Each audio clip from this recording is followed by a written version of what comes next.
মানুষকে ভালো কোনো কিছু দিয়েও পরীক্ষা করি, নিয়ামত গুলো দিয়েও তাকে পরীক্ষা করি, নিয়ামত কেড়ে নিয়ে অসম্মানিত করেও আমি তাকে পরীক্ষা করি। সুতরাং আজ যারা ক্ষমতায় আছেন, এটা আপনার পরীক্ষার বিষয়। আবতাগি ফীমা আতাকাল্লাহু দারাল আখিরাহ, আপনাদের উচিত হবে ক্ষমতাটা আল্লাহর দ্বীনের, ইসলামের, মানবতার পক্ষে কাজে লাগিয়ে আখিরাতের ঘর নিজের জন্য তৈরি করে নেওয়া। তাহলে আপনি আল্লাহর ভাষায় বুদ্ধিমান হবেন। অথচ ক্ষমতা পেয়ে অনেকে আজ আখিরাতের ঘরের পরিবর্তে জাহান্নাম তৈরি করে রাখছে। আমি আল্লাহর সাথে অঙ্গীকারের বিষয় বোঝাচ্ছিলাম। একটা অঙ্গীকার ওই সময় বলেছিলাম, কালু বালা, অবশ্যই আপনি আমাদের রব। রবের ভেতরে আমরা 19টা শর্ত লুকিয়ে রেখেছিলাম। রবের পুরা অর্থ আপনি দেখবেন অভিধানে। রব শব্দের অর্থ 19টা। কয়টা বলেন? এবার একটা একটা করে মিলাবেন নিজের জীবনে, 19টা পাওয়া যায় কিনা। 1 নম্বরে রব মানে যিনি লালন পালনকারী।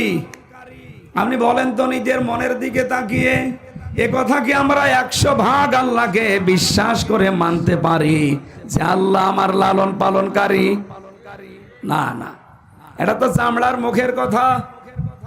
আমাদের মনে, আমি সহ প্রত্যেকের মনে এখনো পর্যন্ত প্রায় 100 ভাগের 80 থেকে 90 ভাগ পর্যন্ত এই বিশ্বাস, আমার লালন পালন করা, খাওয়া দাওয়ার ব্যবস্থা, এটা আমার চাকরির দ্বারা হয়। এই না বলছেন মানে? আমাদের মনের অবস্থা বললাম আমি। এটা আমার ব্যবসার দ্বারা হয়, এটা আমার জমি জায়গার দ্বারা হয়, ঘর ভাড়ার দ্বারা হয়।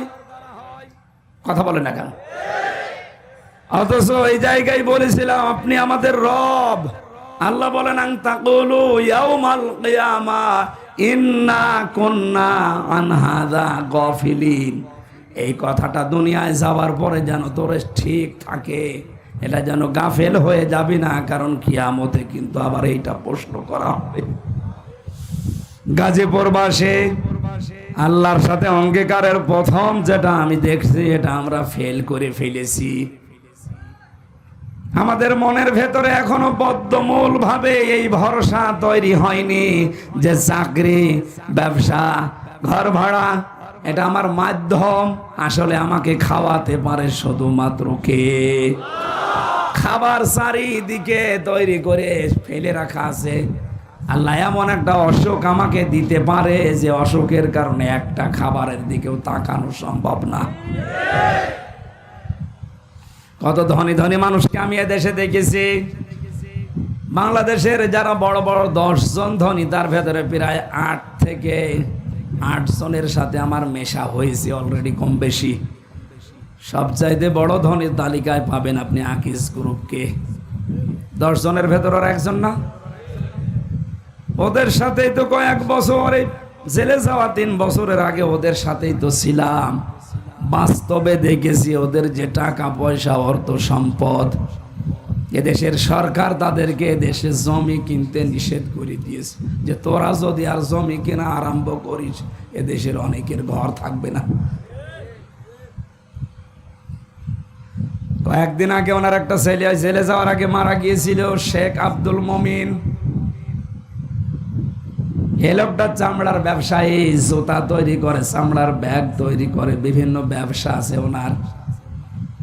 এত মেধা নিয়ে চলতো লোকটা। খুব বড় লম্বা চওড়া না, একটু বাটা লোক, কালো দেখতে, চেহারাও ভালো না।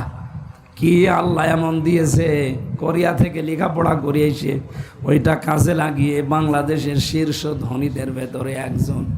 খাবার খেতে পারতো না। বাংলাদেশের সবচাইতে বড় তাফসির মাহফিল দিত ওনার বাবার নামে, আকিজ ফাউন্ডেশন, খুলনা। 40-50 লক্ষ টাকা খরচ করে দিত। উদ্দেশ্য ওনার বাবা যেন কবরে শান্তি পায়।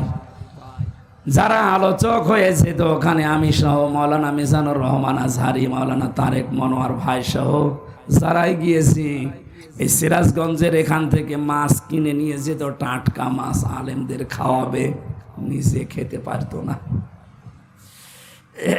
এই চাতে গলা উঠবে না ভাই।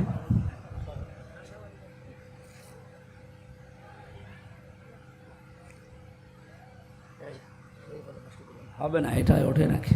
ডাক্তারে আমারে বলে আপনি 10 দিন কথা বলবেন না।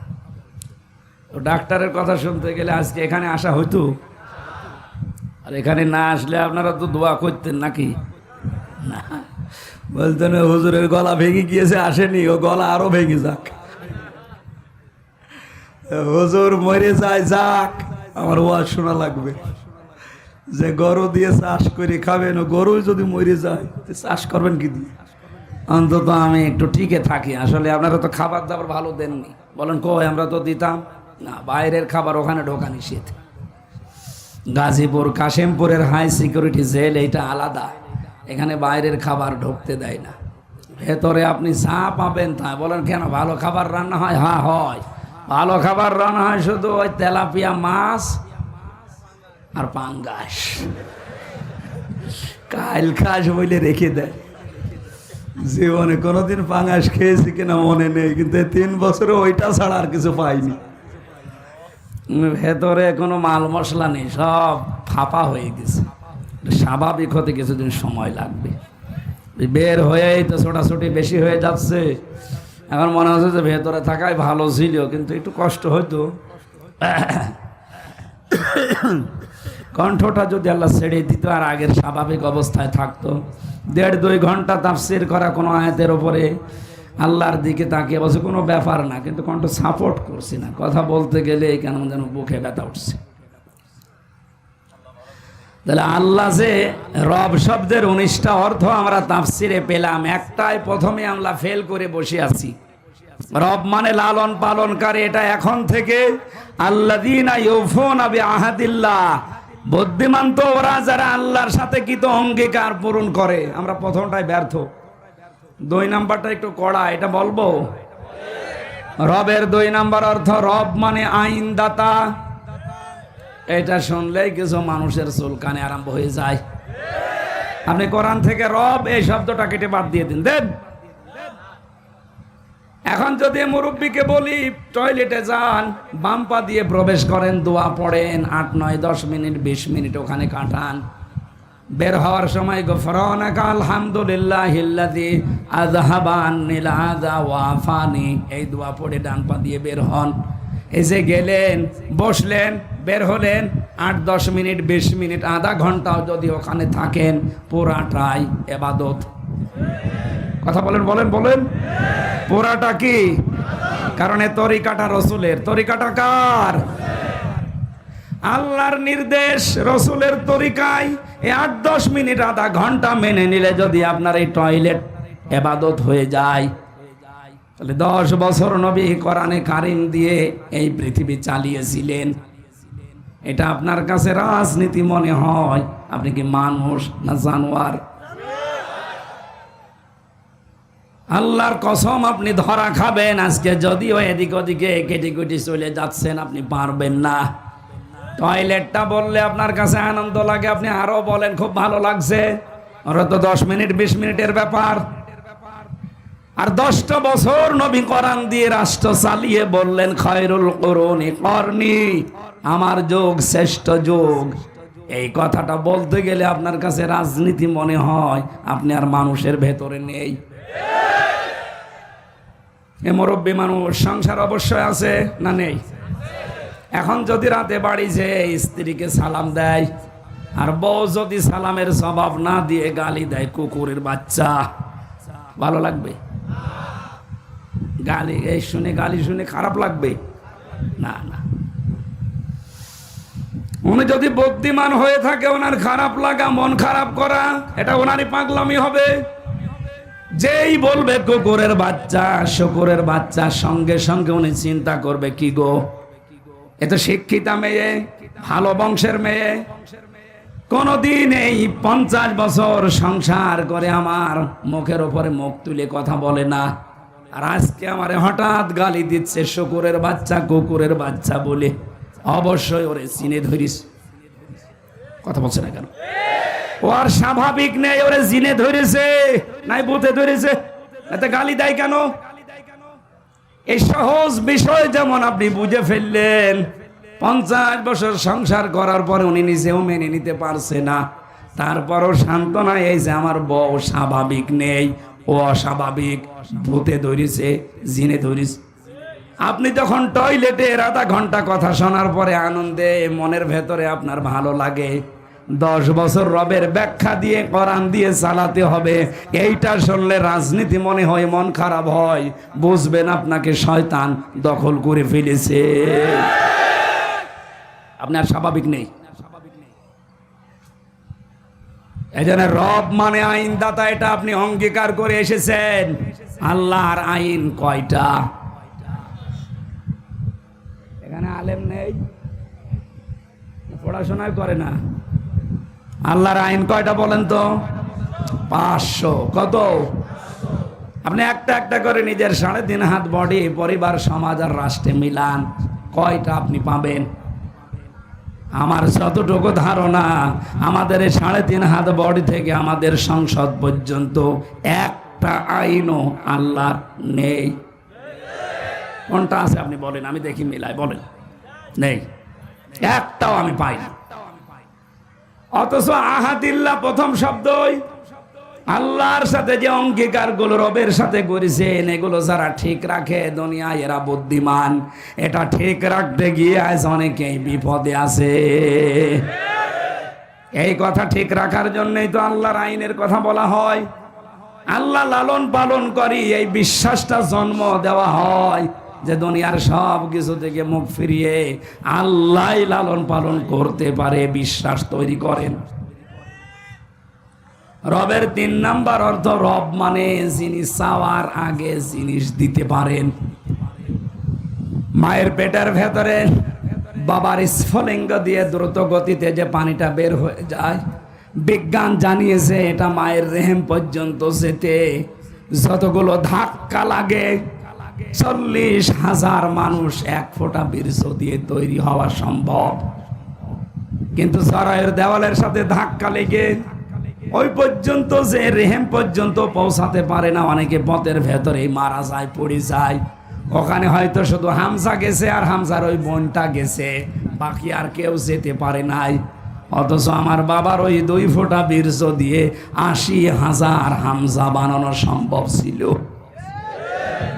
আমাকে আল্লাহ ওখানে নিয়ে যাওয়ার পরে 40 পাল্টাতে থাকেন। 6 মাস বয়স হয়ে যাওয়ার পরে আমার খাবারের প্রয়োজন দেখা দেয়। বিজ্ঞান জানিয়েছে, আয়াতটা গবেষণা করে, ফালিয়ানজুরিল ইনসানু মিম্মা খুলিকা মিম্মা দাফিক ইয়াখরুজু মিন বাইনিস সুলবি ওয়াত তারাইব। এই যে সলবন, এটা 1 বছর, তারাইব বহু বছর। সলবন বলা হয় ছেলেদের লজ্জাস্থান, আর তারাইব বলা হয় মেয়েদের লজ্জাস্থান। ছেলেদের ক্ষেত্রে আল্লাহ 1 বছর দিলেন, মেয়েদের ক্ষেত্রে আল্লাহ বহু বছর দিয়েছেন। আমার প্রশ্ন এটা, সন্তান জন্ম দিতে বাবার কোনো ভূমিকা নেই? আমার মনে হয় আলোচনা একটু উপরের হয়ে যাচ্ছে, আপনারা বুঝতেছেন?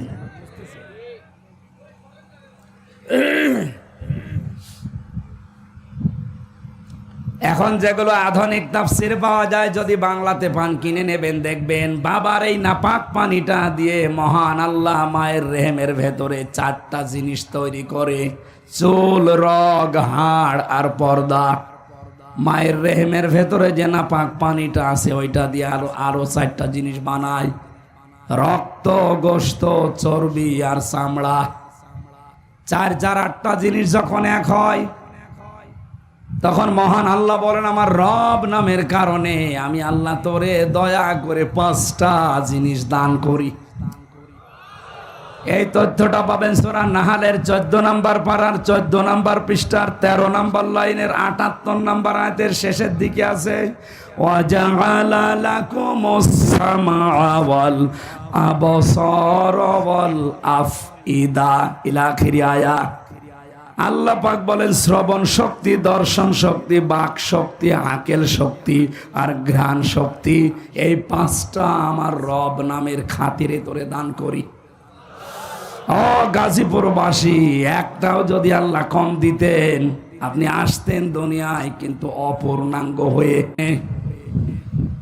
বিচারক যিনি মাত্র 11 বছর বয়সের একটা ছেলেকে ডাক দিচ্ছে, অন্ধ ছেলেটা পড়া কোরআন শরীফ ওর সিনার ভেতরে, এত সুন্দর তেলাওয়াত করলো। বিচারক বলছে, বাবা তোমার যে চোখ নেই, তোমার কি আল্লাহর প্রতি কোনো অভিযোগ নেই?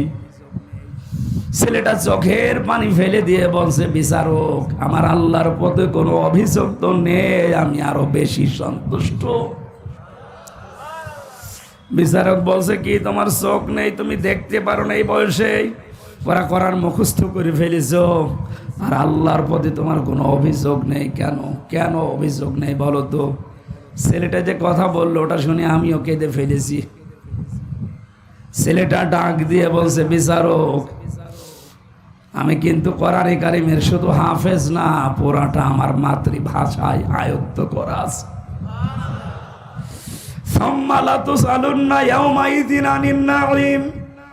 কিয়ামতের দিন প্রতিটি জিনিস ধরে ধরে আল্লাহর কাছে হিসাব দেওয়া লাগবে। মহান আল্লাহ যখন আমাকে একা একা ডাকবে, আব্দুর রহমান এদিকে আয়, আমার সামনে দাঁড়া, এখানে একটা ভুল নিরসন করা দরকার। অনেক মানুষের ধারণা আছে যে কিয়ামতের দিন মনে হয় বিভিন্ন পীর সাহেবরা লক্ষ লক্ষ মানুষ নিয়ে আসবে, তাদের সামনে আমিও যাব।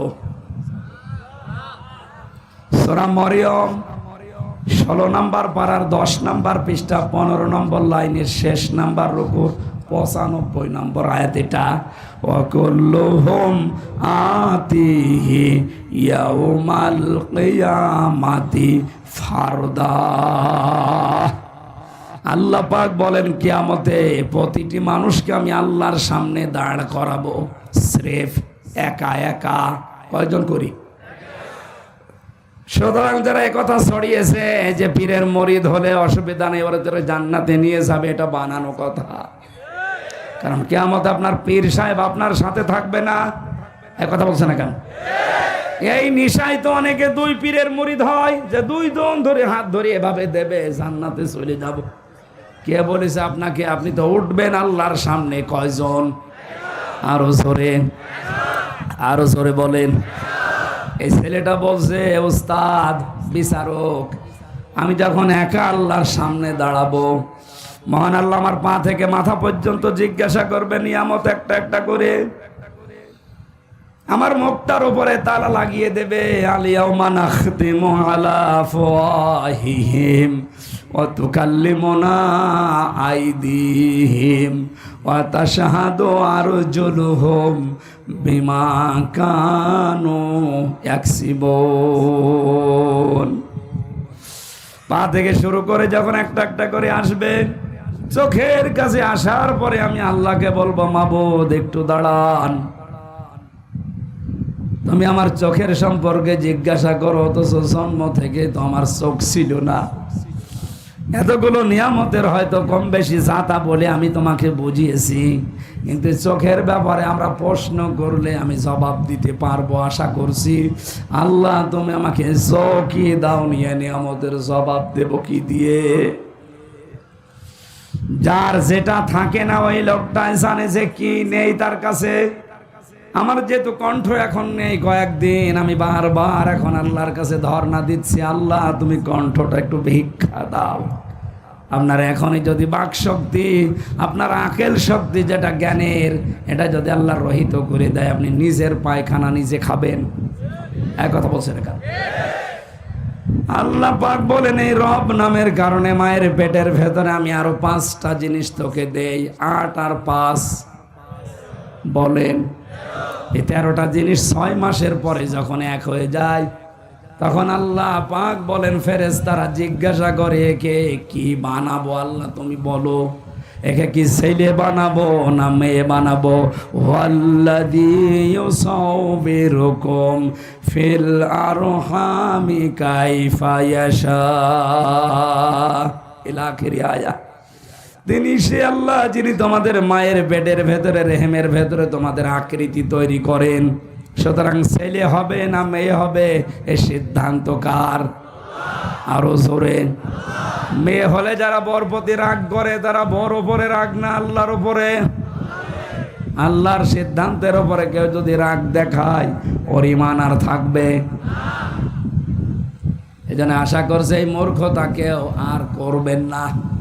ওটা আপনার স্ত্রীর যদি হাত থাকতো, দুইটা মেয়ে হওয়ার পরে জীবন ও আর একটা মেয়ে নিত না, ছেলেই হওয়াইতো। যদিও শ্বশুর শাশুড়ির কারণে অনেক বৌমার প্রতি এই কারণে অত্যাচার হয়। আমার মনে করেন এখন দুইটা মেয়ে, এখন যদি আর একটা হয় স্বাভাবিকভাবে মানুষের সহজাত হিসাবে আমারও মন খারাপ হবে। কিন্তু না, এই মন খারাপ হওয়া থেকে আমি যদি 100 ভাগ মুক্ত হতে না পারি আমার ইমানের ভেতরও ভেজাল আছে। কারণ এ দায়িত্ব তো আমার বোর না, এ দায়িত্ব আমারও না, এ দায়িত্ব কার? উনি যদি আমারে মেয়ে দিয়ে শান্তি পায় তা আমার কি দরকার ছেলের আশা করা? হ্যাঁ, এতটুকু আশা করা যায়, রব্বি হাবলি মিনাস সালিহিন, আল্লাহ সন্তান চাই দাও, এটা যেন সুস্থ সবল এবং নেককার হয়। কথা বলেন না কেন? আজকে যাদের সন্তান খারাপ হয়ে যাচ্ছে, আমি সহ আজকে থেকে আগে আমি করেছি, এখনো করছি, প্রতিদিন অন্তত এই আয়াতটা একবার হলেও পড়বেন। সূরা ফুরকান, ওয়াল্লাযীনা ইয়াকুলুনা রব্বানা হাব লানা মিন আজওয়াজিনা ওয়া যুররিয়াতিনা কুররাতা আ'য়ুনি ওয়াজআলনা লিল মুত্তাকিনা ইমামা। বিয়ে যারা করেননি এবং যারা করবেন, যাদের সন্তানাদি হচ্ছে হবে, এই আয়াতটার ভেতরে আল্লাহ গুরুত্বপূর্ণ 3টা জিনিস লুকিয়ে রেখেছেন। আল্লাহর কাছে মন থেকে মানুষ একথা বলে, আল্লাহ তুমি আমাকে বউ দাও। কি দাও? শুধু বউ না, আমাকে সন্তান দাও। আমার বউটা আমার সন্তানটা যেমন এমন আচরণ করে, এমন চরিত্রের হয়, যাদের দেখলে আমার চোখ জুড়িয়ে যায়। তুমি আমাদেরকে ইমাম মুত্তাকি মানুষদের নেতা, ইমাম উত্তরাধিকারী বানিয়ে দাও। সরি বলেন আমিন। এই দোয়াটা যদি আমরা এখনো পর্যন্ত আমল আরম্ভ করি, সাহাবায়ে কেরামের জীবন থেকে এটা প্রতিষ্ঠিত প্রমাণিত। আপনার সন্তান আমরা গ্যারান্টি দিতে পারি কোনোদিন মদ খেয়ে, বাবা খেয়ে আপনার সামনে আসবে না। আজকে থেকে আমি সহ যারা আসে দোয়াটা পড়া প্রতিদিন একবার হলেও পড়া যাবে না? আল্লাহ আমাদেরকে আমল করার তৌফিক দাও। রবের যে 3 নাম্বার অর্থ, এটা আমাদের জীবনে মিলছে না। কোন জিনিস চাওয়ার আগেই যখন উনি দান করেন, খাবারের প্রয়োজন দেখা দেওয়ার পরে কোন ডাক্তার, ইঞ্জিনিয়ার, মা বাবা খাবার পৌঁছিয়ে দেয়নি। আল্লাহ পাক বলেন, তোর মায়ের মাসিক অসুখ বন্ধ করে ওই খাবারটা তোরে খাওয়িয়েছি আমি। মুখ দিয়ে না খাওয়িয়ে আমি খাওয়িয়েছি তোর নাভি দিয়ে। মুখটা পবিত্র রেখেছি এই কারণে যেন মুখ দিয়ে বাবা খাওয়া না হয়, ডাল খাওয়া না হয়, মানুষের সম্পদ আত্মসাৎ করে খাওয়া না হয়। এই কথাগুলো পবিত্র জীবন তৈরি করার জন্য আমি মুখ দিয়ে নাপাক রক্তটা না দিয়ে নাভি দিয়ে দিলাম। কিন্তু যখন থেকে আমার এই বান্দায় এই মুখ দিয়ে নাপাক জিনিসগুলো প্রবেশ করায়, তখন আমি আল্লাহর আফসোস, আমার ফেরেশতারা আমারে প্রশ্ন করে। বিশ্বনবী মুহাম্মদ রাসূলুল্লাহকে যখন তার দুধমা হালিমা, এটা সিরাত ইবনে হিশামে পাবেন, উনি কোলে তুলে নেওয়ার পরে ডান স্তন দিয়েছিলেন, উনি পান করলেন, বাম স্তন দিলেন, উনি মুখ বের করে নিলেন। হযরতে হালিমা 3 বার মুখ লাগিয়েছে, নবীজি 3 বারই মুখ বের করে নিয়েছিলেন। চোখের ইশারা দিয়ে যেন বোঝাতে চাই, মা হালিমা জোর করেন কেন? ডান স্তন এটা আমার অধিকার ছিল, আমি পান করেছি। বাম স্তন এটা আমার অধিকার না, এটা আমার দুধ ভাই আছে। আমি জানি আপনার আর একটা ছেলে আছে, তার নাম আব্দুল্লাহ, এটা তো তার হক। আমি দুনিয়াতে ভাইয়ের হক নষ্ট করার জন্য আসি না, এসেছি ভাইয়ের হক ফিরিয়ে দেওয়ার জন্যে। যেই নবী মায়ের কোলে বসে ভাইয়ের হক ফিরিয়ে দেয়, সেই নবীর উম্মতেরা আজ ভাইয়ের জমি জাল দলিল করে কাশিমপুরে জেল খাটতেছে। মানুষের জমি জাল দলিল করে ফাঁকি দেওয়া মানুষের ছেলে নেই। এক কথা বলে না কেন? আমি ছিলাম প্রথমে 2 তলায়, আর জহির আর্মি নামে এক লোকে এখানে বাড়ি, এই গাজীপুরের পাশে কোথায় বোট বাজার, ওর বাড়ি চাঁদপুরে, এখানে ঘর জামাই থাকে। আমি নাম ধরে বলে দিলাম, ওরে যদি পান আমার কাছে নিয়ে আসবেন।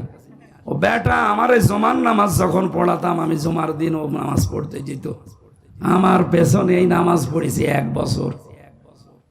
ও বের হয়ে চলে যাওয়ার সময় বলছো, হুজুর আপনার বাড়ির নাম্বার দেন, আমি আপনারা বের করে দেব। বিপদে পড়লে মানুষের দিক দেওয়া ঠিক থাকে না। আমার বাবার আর চাচার নাম্বার দিলাম, ও বের হয়েই কায়দা করে চাচার কাছ থেকে 60,000 টাকা নিস। আপনার ভাতিজারে আমি বের করে দেব 3 দিনের ভেতরে। আর আমার বাবা মা তো গ্রাম্য মানুষ, তারা জীবনে কোনোদিন ফাঁড়িতেও যায়নি, থানা আর হাইকোর্ট তো দূরের কথা। যেই বলেছে আমি আর্মি, আমি ছিলাম ওনার সাথে, আমি খুব ভালোবাসি হুজুর রে, আপনি শুধু টাকা দেন, দেখেন কি করি। টাকা দিয়েছে আবেগে 55,000 সঙ্গে সঙ্গে দিয়েই দিয়েছে। 5,000 থাক, আমি মোবাইলে নেব। বললা 3 দিন না, 3 মাস না, 3 বছর চলে গেল, ওর আর খবর নেই। পরে আমি যোগাযোগ করেছি বাবার সাথে, চাচার সাথে, বলে ও কল দিলেই রাগ করে।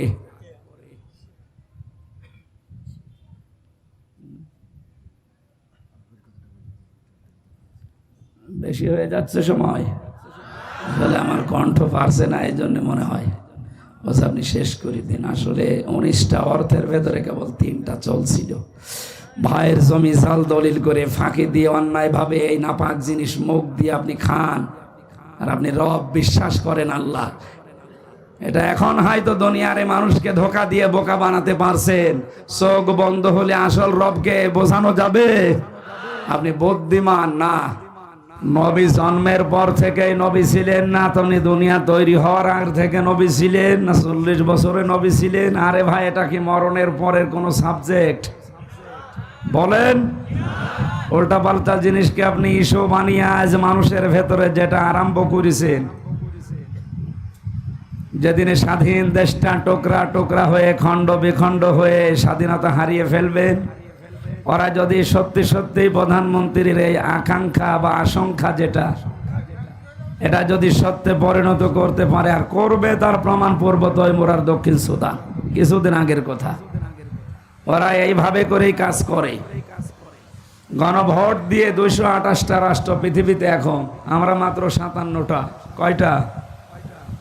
আমরা মুসলিম রাষ্ট্র তামাম দুনিয়া মিলে মাত্র 57টা, আর বাকিগুলো সব ওই লাইনের। মনে করছেন না সব তো খ্রিস্টান না, হিন্দু আছে, বৌদ্ধ আছে, ইহুদি আছে, মাজুসি আছে, কে বলেছে? ও সবই এক। আল্লাহ তাআলা জানিয়েছেন, ইয়া আইয়ুহাল্লাযীনা আমানু লা তাত্তাখিযুল ইয়াহুদা ওয়ান নাসারা আউলিয়া বা'দুহুম আউলিয়াউ বা'দ। ঈমানদারেরা কখনো ইহুদি খ্রিস্টানদেরকে বন্ধুরূপে গ্রহণ করবে না, কারণ এরা একে অপরের বন্ধু। তার মানে 200 কোটি মুসলমান বাদ দিলে 650 কোটির উপরে মানুষ এখনো থাকে। ওরা বাকি জাতিতে যাই হোক, সব কিন্তু রসুনের পেছনের মতো এক। মুসলমান টাইট করার জন্য সব এক। এই জন্য ওনার এই আশঙ্কাকে যদি সত্যি সত্যি এই সাদা চামড়ার লোকেরা বাস্তবে রূপ দিয়ে ফেলে, আর রূপ দেবে। 17 সালে মাত্র এই বান্দরবন এলাকা, পার্বত্য এলাকাতে মাত্র 224টা গির্জা ছিল। এই 6-7 বছরের ব্যবধানে এখন গির্জার সংখ্যা 444টা। আপনি টের পাচ্ছেন কোথায় যাচ্ছে? খ্রিস্টান মিশনারি এবং কাদিয়ানীদের এই নীরব আন্দোলনের মাধ্যমে হাজার হাজার মুসলমানেরা, ওদিকে মায়ানমারের কিছু অংশ, যেহেতু ওই লাইনটা পার্বত্য চট্টগ্রাম একটা টার্নিং পয়েন্ট, গুরুত্বপূর্ণ কৌশলগত স্থান এটা, এবং শক্ত মজবুত কোনো রক্ষী নদী না থাকার কারণে ওখানে একটা ভেজাল তৈরি করা সহজ। পাহাড়ি এলাকা এবং সাগর এলাকা হওয়ার কারণে মায়ানমার যেহেতু অত উন্নত না, বাংলাদেশ আমরা অত উন্নত না, এই দুই দেশটা থেকে কিছু কিছু জায়গা নিয়ে ওরা যদি একটা গণভোটের মাধ্যমে স্বাধীন খ্রিস্টান রাষ্ট্র ঘোষণা করে ওখানে এয়ারবেস যেহেতু বানানোর চেষ্টায় আছে, কাকে মারবেন আপনি এয়ারবেস তৈরি করে? তার মানে এখানে গোপন কোন ষড়যন্ত্র হচ্ছে। এই সব নিয়ে আমাদের মাথা খারাপ হয়ে যায়। আর ও নবী কয় বছরে নবী হয়েছে এই নিয়ে আজ ফতোয়াবাজি করি অন্ধকার করে ফেলছে। তাহলে লোকটা যদি মুসলমান থাকতো তার কথা মানতাম, ও তো কাফের হয়ে গেছে। সূরা আনআমের 50 নম্বর আয়াত, সূরা হুদের 31 নম্বর আয়াত। আমি দলিলগুলো লম্বা করে বলতে পারছি না, খুব তাড়াতাড়ি তাফসিরে যাব।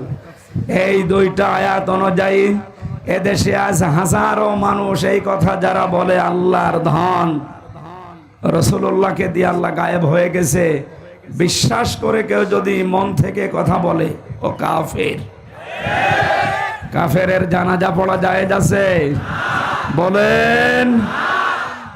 মাওলানা মামুনুল হক আর আমি এক জায়গায় ছিলাম আপনাদের এই কাশিমপুরে, 3টা বছর পাশাপাশি রুমে। ওনাকে প্রতিদিন প্রায় মাঝে মাঝে আমারে বলতো, হামজা যদি বের হতে পারি জীবনে কোনো কাফেরের জানাজা পড়াবো না, যাবো না।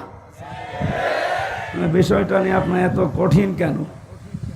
মনে মাঝে মাঝে আমার ব্যাখ্যা দিত, দেখো কাফেরের জানাজা পড়া জেনে শুনে কি হারাম। কথা বলে না কেন? রাসূলুল্লাহকে আল্লাহ নিষেধ করেছিলেন তার চাচার জানাজা পড়তে, কবরে যেতে। সূরা তাওবার 113 নম্বর আয়াতে আল্লাহ দলিল দিয়েছেন।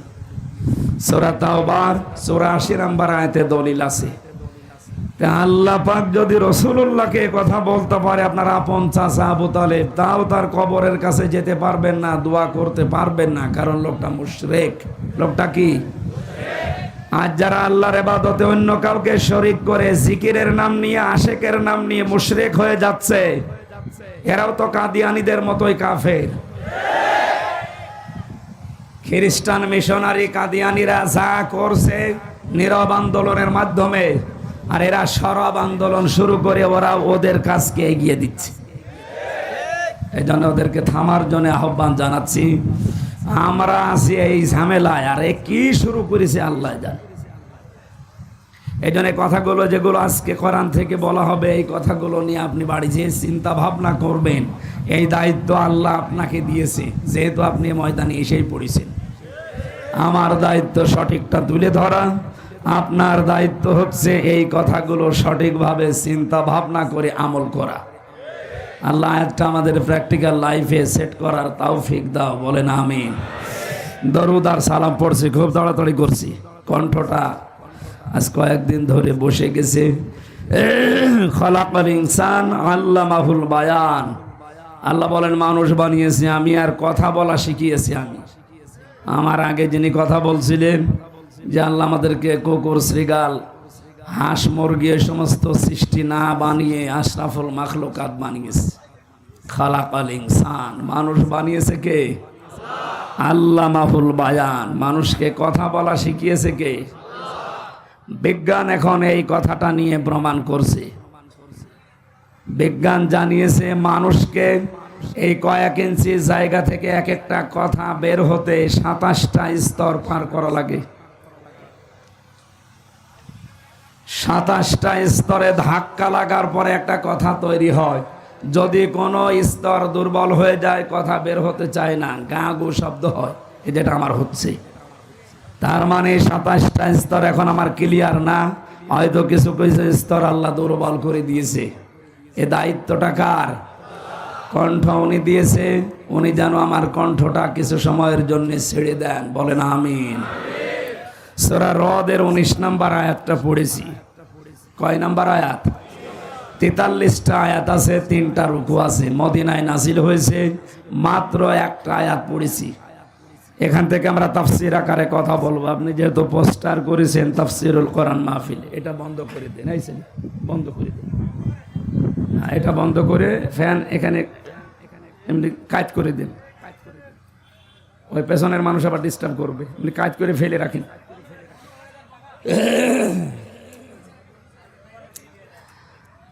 আমার ভাইরা, কোরআনে কারিম থেকে কথা শুনতে হলে আমি এর আগে বহু তাফসির মাহফিলে বলেছি 5টা বিষয় খেয়াল করা লাগে। কয়টা? এটা যেহেতু ওয়াজ মাহফিল না, ইসালে সওয়াব না, মিলাদ মাহফিল না, ওরস শরীফ না, নওরস শরীফ না, খসরস শরীফ না, এটা তাফসির মাহফিল। আর তাফসির করেন সরাসরি রসুল্লাহ। রসুল্লাহ এখন নেই, ওই দায়িত্ব এখন রসুলের ওয়ারিসদের। সুতরাং এই মেম্বারটা অনেক দামি জায়গা, এটা বড় আমানত। এই আমানতটা যদিও আজ অনেকে উল্টা পাল্টা করে নাচানাচি করে নষ্ট করে ফেলেছে, আমরা এটা নষ্ট হতে দিতে চাই না। যতটুকু পারি হক আদায় করে এখান থেকে কথাগুলো ডেলিভারি দিতে চাই ইনশাআল্লাহ। কণ্ঠটা আল্লাহ তোমার কাছে আমি ভিক্ষা চাচ্ছি, একটু ছেড়ে দাও, জবান খুলে পড়েন। আউযু বিল্লাহি মিনাশ বিসমিল্লাহির রহমানির রহিম।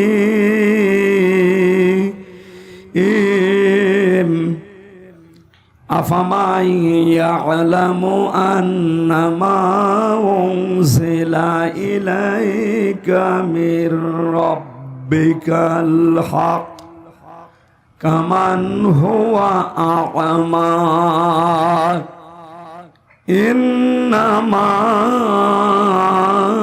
ইয়াতাযাক্কারু উলুল আলবাব।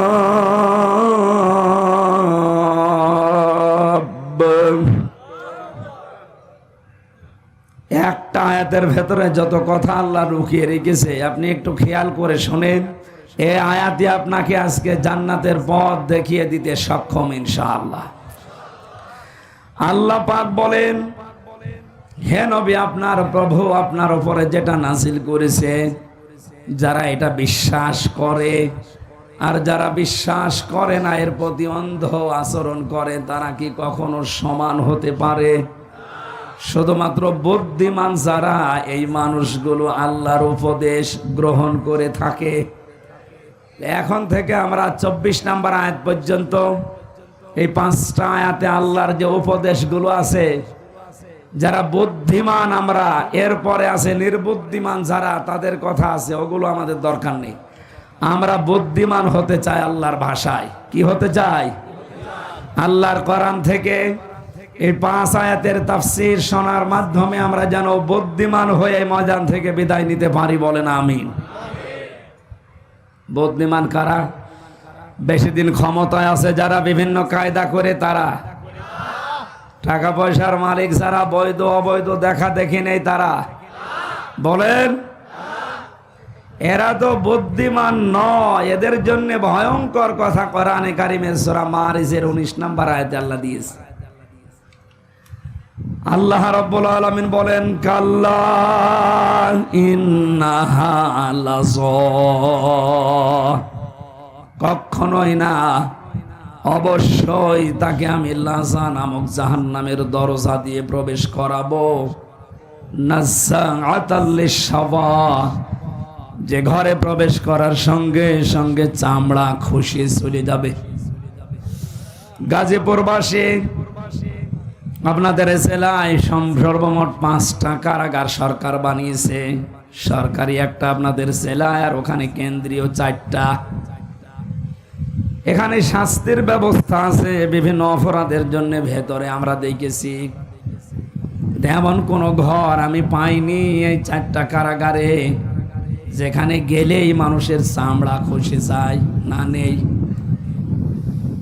রিমান্ডে যে 10 দিন ছিলাম, ওখানেও আমি এমন এমন ভয়ঙ্কর জায়গায় আমাকে নিয়েছে, মাটির নিচের ঘরে, কিন্তু গেলেই চামড়া খসে যায় এমন জায়গা আমি পাইনি। হ্যাঁ, নখ তুলে নেয়, এগুলো আমি জিনিসপত্রও দেখেছি, মেশিনপত্র, যে হুজুরে যে এগুলো দিয়ে আমরা নখ তুলি।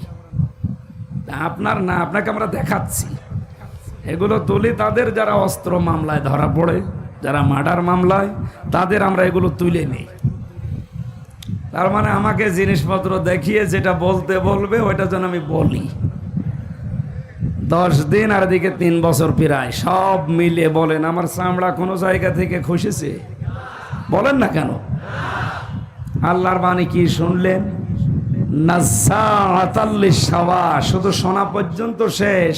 এটা বাস্তবে নিয়ে যান তো কত কঠিন বিষয়টা। বাংলাদেশ না এশিয়া মহাদেশের ভেতরে সবচাইতে বড় কঠিন এবং ভয়ঙ্কর জেলখানার নাম এই কাশিমপুরের হাই সিকিউরিটি 4 নাম্বারটা। এর ভেতরে শতাব্দী বিল্ডিং আছে, সবচাইতে বড় মারাত্মক জায়গা এটা। 24 ঘন্টা তালা লাগিয়ে রাখি। এত কঠিন জায়গায় থাকার পরও আমাদের চামড়া ওঠে নাই। খাবার দাবার সমস্যা ছিল, ঠিক আছে। এবার বলেন, আল্লাহ যে বর্ণনা দিলেন, যে ঘরের কথা বললেন, কিভাবে আল্লাহ বানিয়েছেন যে সেখানে গেলে আগে চামড়া খসে যায়? তার মানে ওখানে এরকম মেশিন পত্র লাগানো আছে। কথা বলেন। এই ভয়ঙ্কর জায়গায় আল্লাহ প্রবেশ করাবেন কাদেরকে? 2টা গুণ যাদের ভেতরে দুনিয়াতে পাওয়া যাবে তাদেরকে আল্লাহ ওই দরজা দিয়ে প্রবেশ করাবে। জাহান্নামের লাজা, এ দরজার নাম তাদউ মান আদবার ওয়া তাওয়াল্লা ওয়া জামাআ ফাআওয়া। 1 নম্বরে যাদেরকে সত্যের দিকে আহ্বান করা হয়, সত্যকে সত্য জানার পরও যারা পৃষ্ঠ প্রদর্শন করে, মুখ ফিরিয়ে চলে যায়। আর বাংলাদেশে এই চরিত্রের মানুষ বেশি। শুধু আহ্বান করা না, চোখে আঙ্গুল দিয়ে অনেকে দেখিয়ে দেওয়া হচ্ছে। এর বড়ও শুধু আমার বাবার মুরিদ না, আমার দলের লোক না, এই জন্য হামজারে মানে না। এক কথা বলছে না কেন? লাজা নামক দরজা দিয়ে প্রবেশ করিয়ে চামড়া খসাবে আল্লাহ প্রথম কাদের? যাদেরকে সত্যের দিকে ডাকা হয়। এটা জানার পরও যে মানুষগুলো মুখ ফিরিয়ে পৃষ্ঠ প্রদর্শন করে অহংকার করে চলে যায়, আপনি দেখেন এখানে ওই চরিত্রের মানুষ আছে। 2 নম্বরে জামাআ ফাআওয়া, যারা জমা করে মাল সম্পদ আর এগুলো কি করে সংরক্ষণ করা যায় সে লাইন খোঁজে। দেশে সংরক্ষণের নিরাপত্তা পাচ্ছে না, এজন্য বেগম পাড়া বানাচ্ছে। বেশি বলে ফেললাম? না না, বেশি বলিনি, অল্প হয়েছে। সুতরাং যারা মাল জমা করছেন, এখন মাল মানে অনেকে মনে করে মাল মানে যেটা মরে গেছে আবুল মাল, গত টার্মে যেটা ছিল আবুল কি ওটার নাম, ওটা তো মরেই গেছে। কামাল, লোটাস কামাল। মাল মানে কি লোটাস কামাল, আবুল মাল? কি মাল? না, মাল মানে শুধু টাকা না। তাফসিরে ইবনে কাসির মুফাসসিরিন ইকরাম লিখেছেন মাল শব্দের ব্যাখ্যা 5টা। যারা এগুলো বৈধ অবৈধ লাইন দেখা দেখি নেই, শুধু জমা করতেই থাকে, সংরক্ষণ করার চেষ্টা চালায়, কি করে এগুলো স্থায়ী করা যায় এই ধান্দায় থাকে, তাদেরকে লাজা নামক দরজা দিয়ে আল্লাহ প্রবেশ করিয়ে আগে চামড়া খসাবে। দেখি তো মালের অর্থ কয়টা? কালকে বলবেন। এতগুলো ছাত্র জবাব দেন কয়টা? মালের 1 নম্বর অর্থটা বাদ দেই না, বলেন বলে আমি আবার 3 বছর যাই। যেটা যেটা দেখবো আমার গায়ে লাগবে ওইটা বাদ দিয়ে দেব।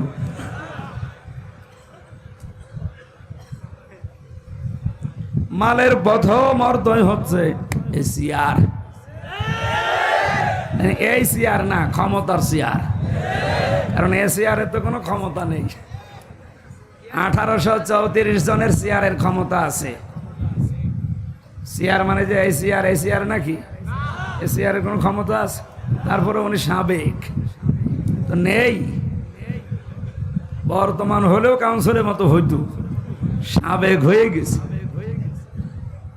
তাহলে বাস্তবতা কি? চেয়ার মানে বাংলাদেশে 1734টা চেয়ার, মেন চেয়ার। প্রধানমন্ত্রী শেখ হাসিনা থেকে শুরু করে এই এলাকার উপজেলা চেয়ারম্যান পর্যন্ত যারা আছে, এই 1734টা চেয়ার, এগুলো মাল। এগুলো কি? এগুলো যারা সংরক্ষণ করা, জমা করা আর কি করে স্থায়ী করা যায় এই চিন্তা ভাবনায় আছে। আমি মনে হয় বেশি ভেতরে চলে যাচ্ছি, একটু উপর দিয়ে যাই। এমনি ঝামেলায় আছে, আরো নিচে দিয়ে যেতে বলছে। দ্বিতীয় নম্বরে মাল মানে প্রভাব প্রতিপত্তি।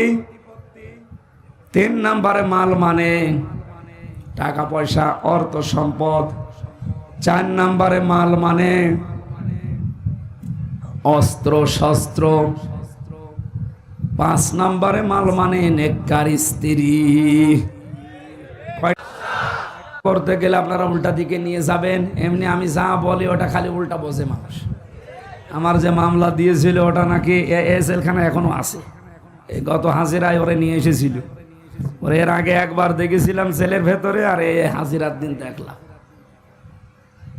আমি মনে করলাম জিজ্ঞাসা করে যে তুমি জেলখানার ভেতরে তো এমনি না, কোথায় এসে সিরাজগঞ্জ থেকে একটা ভাঙা কাঁচি নিয়ে এসেছে সংসদ ভাঙবে। সংসদ কাঁচি দিয়ে ভাঙা যায়? বম মারলে ওড়ে না, আরো কাঁচি নিয়ে এসেছে পাগল সে সিরাজগঞ্জ থেকে। পুলিশে ধরেছে, বলছে আমির হামজার ওয়ার্ড শুনে আমি উদ্বুদ্ধ হয়েছি, এই জন্য আমি ভাই ওইসব দরকার নেই, আমি যা বলি আপনারা উল্টো বোঝেন ওই পাগলের মতো। আমি শুধু তা মানে একেবারে কারো শরীরে যেন না লাগে এরকম তাফসির করি যাচ্ছি। তাহলে জমা করবে যারা, এই মালের যে 5টা অর্থ বললাম, এগুলো যারা জমা করে আর এগুলো কি করে সংরক্ষণ করা যায়, স্থায়ী করা যায়, এই চিন্তা ভাবনায় নিয়োজিত থাকে, এদেরকে আল্লাহ এমন ঘরে প্রবেশ করাবে যেখানে ঢুকলে আগে চামড়া খসে যাবে। আল্লাহ তুমি আমাদেরকে এখান থেকে বাঁচাও, বলেন আমিন। কোরআনে কারিমের সূরা রদের এই জায়গায় আল্লাহ জানিলেন, হে নবী, আমি আপনার প্রতি যে কোরআন নাজিল করলাম, যারা এটাকে বিশ্বাস করবে দুনিয়ায়, আর যারা এর প্রতি অবিশ্বাসী, যারা এর প্রতি অন্ধ আচরণ করে, এরা কখনোই সমান না। বুদ্ধিমান লোকেরাই কেবলমাত্র আমি আল্লাহর উপদেশ গ্রহণ করে থাকে। আল্লাহর উপদেশ তাদের জন্য কাজেও লাগবে। আল্লাহ পাক বলেন, ফাযাক্কির বিল কুরআনি মান ইয়াখাফু ওয়াঈদ। So admonish and or by the Holy Quran him who face my threat. হে নবী, কোরআন দিয়ে এই বুদ্ধিমান মানুষগুলোকে সুসংবাদ দেন, সতর্ক করেন যে মানুষগুলোর ভেতরে আল্লাহর ধমকের ভয় আছে। আমরা যত বড়ই শরীরের অধিকার হই, যতদিন ক্ষমতায় থাকি না কেন, মুসলমান যারা দাবি করছি, অবশ্যই আমাদের ভেতরে আল্লাহর ধমকের ভয় আছে। এই কথা বলেন। এই জন্য আমরা যেহেতু বুদ্ধিমান, আল্লাহর ধমককে আমরা ভয় করি, তার উপদেশ আমাদের কাছে আসবে। আল্লাহ এবার উপদেশ আরম্ভ করছেন। আল্লাহ রাব্বুল আলামিন বলেন, বুদ্ধিমান বিবেক সম্পন্ন মানুষ কারা জানো? যাদের ভেতরে এই গুণগুলো দুনিয়াতে দেখতে পাবে, তারা এই দুনিয়ায় আমি আল্লাহর ভাষায় বুদ্ধিমান। আল্লাযীনা ইউফুনা বিআহদিল্লাহ ওয়া লা ইয়ানকুদুনাল মিসাক। 2টা কথা পেলাম এই আয়াতে, আপনি নিজের সাথে সব সময় মিলাবেন। 1 নম্বরে যারা আল্লাহকে প্রদত্ত অঙ্গীকার রক্ষা করে, 2 নম্বরে প্রতিজ্ঞা করার পরে যারা ভঙ্গ করে না। এবার আসেন তো এই 2টা শব্দ নিয়ে আমাদের বাস্তব জীবনে যায়। আল্লাহর সাথে দেওয়া অঙ্গীকার যারা দুনিয়াতে রক্ষা করতে পারবে, আল্লাহর সাথে অঙ্গীকার আমাদের কয়টা? বলেন বলেন। আমার এই কথা শুনতে হলে ভেতরে কিছু থাকা লাগবে। একেবারেই কিচ্ছু জানেন না, বোম্বাস্টিক মার্কা, তাহলে আমারও বোঝাতে সমস্যা। আমরা আল্লাহর সাথে অঙ্গীকার কয়টা? 1টা করেছিলাম রূহের জগতে। উনি আমাদেরকে জিজ্ঞাসা করেছিলেন, ওয়াইদ তাআযানা রাব্বুকা, স্মরণ করো ওই সময়ের কথা যখন তোমার রব হযরতে আদমের পৃষ্ঠদেশ থেকে তার যত সন্তান কিয়ামত পর্যন্ত আসবে সবাইকে বের করে সামনে রেখেছিলেন। জিজ্ঞাসা করেছিলেন, আলাস্তু বিরব্বিকুম, আমি কি তোমাদের রব না? শত রূহ আমরা ওই জায়গায় ছিলাম, এক বাক্যে বলেছিলাম, ক্বালু বালা, অবশ্যই আপনি আমাদের রব। আমরা কিন্তু ক্বালু নাম বলতে পারতাম যে হ্যাঁ আপনি আমাদের রব, কিন্তু নাম শব্দ না ব্যবহার করে আমরা বালা বলেছিলাম। নাম মানে হা, বালা মানে হা। নাম মানে এমনিতেই হা, আর বালা মানে গ্যারান্টি দিয়ে হা। বলেন সুবহানাল্লাহ। ওই সময় আল্লাহ পাক ডান হাত, কুদরতি হাতকে এভাবে মেলে ধরেছিলেন। এর ভেতরে যত রূহ দেখা গেছে আদমের সন্তানদের, নবীজিকে আল্লাহ হযরতে আদমকে শুনিয়েছেন, আদম এগুলো তোমার সব জান্নাতি সন্তান। বাম হাত এভাবে বের করে যখন মেলে ধরলেন, এখানে যে রূহগুলো ছিল আল্লাহ পাক বলেছিলেন এগুলো তোমার সব জাহান্নামী সন্তান, দুর্ভাগায়েরা। আমাদের এখন প্রশ্ন আসতে পারে, তাহলে দুই হাতের ভেতরে আমরা যে হাতে আছি, ওই হাতের ভেতরে যদি থাকতে পারে তাহলে আর ভালো কাজ করেই করব কি, আর খারাপ কাজ করেই করব কি? যা লেখা হওয়ার হয়ে গেছে নাকি? এর জবাব দিয়েছেন যারা হাদিস বিশারদ, মুহাদ্দিসিন ইকরাম বলেন, মহান আল্লাহ যে হাতগুলো দেখিয়েছেন ওই দিন আমাদের কাছ থেকে জবাব নেওয়ার পর, যে আদম তোমার এই সন্তানগুলো জান্নাতি, এই সন্তানগুলো জাহান্নামী, কিয়ামত পর্যন্ত পৃথিবীর ময়দানে আমি এদেরকে পাঠাবো, তার ভেতরে আমরা আছি। জবাব হচ্ছে এইটাই, যাদেরকে আল্লাহ ডান হাত থেকে বের করেছিলেন কিয়ামত পর্যন্ত ওরা আসবে দুনিয়ায়, ওদেরকে দিয়ে আল্লাহ জান্নাতে যাওয়ার কাজগুলো করিয়ে নেবেন। রাত 3:30টার সময় ঘুমিয়েছে, 4:30টার সময় আজান দিচ্ছে ফজরের, মাত্র 45-50 মিনিট ঘুম হওয়ার পরে স্ত্রী ডাক দিচ্ছে, তাড়াতাড়ি করে ওঠো, ফজরের নামাজের সময় হয়ে গেছে। ও তাড়াতাড়ি উঠে নামাজ পড়তে পারলে ওর কাছে আনন্দ লাগে। এক কথা বলেন না কেন? ঠিক আর একটা লোক রাত 9টার সময় ঘুমিয়েছে, রাত 4:30টার সময় আপনি তারে ডাক দিচ্ছেন, 8-9 ঘন্টা মরণের ঘুম ঘুমিয়েছে, ফজরের নামাজে ডাক দিলে এখনো পর্যন্ত বলে আমার ঘুম হয়নি, ডিস্টার্ব করলি কেন? আপনি ধরে নিতে পারেন আপনি আছেন ডান হাতে আর ওই লোকটা আছে ওই বাম হাতে। আপনাকে আল্লাহ ভালো কাজ করাবে যদি ওই ডান হাতের ভেতরে থাকেন, আপনার মন মানসিকতা ভাবে পয়দা করে দেবে। লা ইয়াস্তাউই আসহাবুন নারি ওয়া আসহাবুল জান্নাহ, আসহাবুল জান্নাতি হুমুল ফাইজুন। হে নবী, যেই মানুষগুলো জান্নাতি আর যারা জাহান্নামী এরা কখনো সমান হবে না, এদের রাস্তায় আলাদা। আপনি কখনো তাদেরকে এক রাস্তায় চলতে দেখবেন না, এদের দুনিয়ার জীবনটাই পুরো আলাদা।